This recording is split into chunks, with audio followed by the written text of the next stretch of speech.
Hi, my name is Night Riaz, and I am a associate lecturer and researcher at the University of the West of Scotland.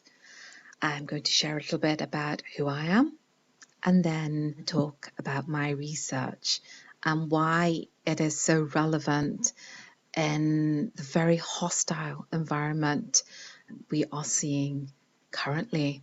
I grew up in Birmingham in the 1970s, where far right groups were very, very common. And when I was at primary and secondary school, we had far right groups visit us, the National Front in particular. They would wait for us outside the school gate, and when the school bell rang to say it was the end of the school day, we ran. We ran for the bus to ensure that we weren't caught. And although I smile as I recall the story, it was very, very frightening at the time as we saw what happened to the children and young people that were caught by the National Front mob. Moving to Scotland upon my marriage in the mid-1980s to a little town called Elgin in Murrayshire, I had my children. They grew up. They didn't have very much racism, if any at all, growing up in Elgin. But when they reached university education age, we moved back to Glasgow, and that was when it became very interesting. They shared something called sectarianism, which none of us knew anything about the Protestant and the Catholic divide, and also about the gang culture, and that was quite prevalent in the ethnic minority communities. I used some of this information to look at, and when I was offered a studentship at the University of West of Scotland, I decided that it was minority ethnic young people that I wanted to research, particularly those that were identified by their school and by other organisations as having that potential to fall out of education, employment and training. Upon starting my research and speaking to my younger research participants, I looked at young people, teachers and youth workers. So the conversations became very interesting. What I understood was that they found it difficult to identify as belonging to their school communities, within their school spaces, of being respected by their peers or their teachers, of somewhat being invisible and being ignored, of not feeling wanted. And these feelings made them feel they did not belong. Whereas when they talked about their families and their extended group of friends and their own communities, the conversations became warmer and where they felt less alien.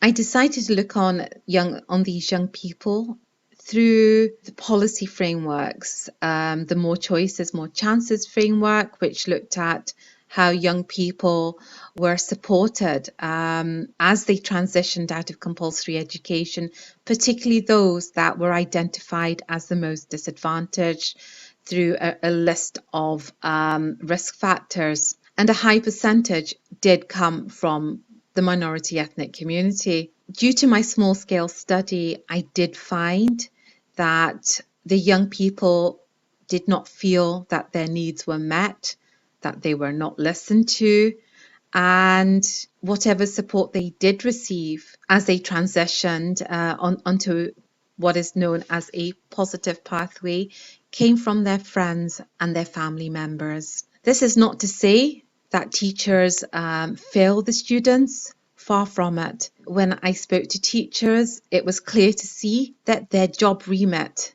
is tremendous. And if you don't give them the right training or the time to carry out interventions effectively, something has to give.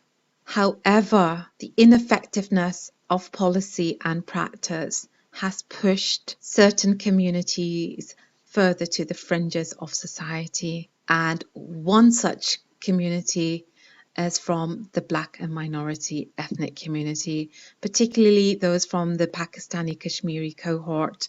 This has a particular impact on young males as they become further demonized and therefore disenfranchised and fall off the radar.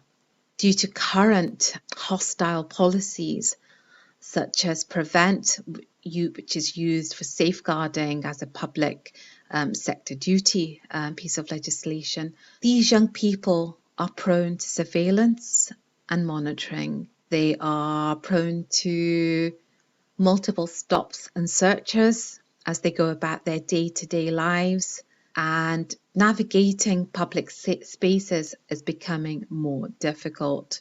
The young people also talk about not receiving help from the police when they do report crimes, and that makes them feel very, very emotional. There are things that we need to start looking at policy and practice.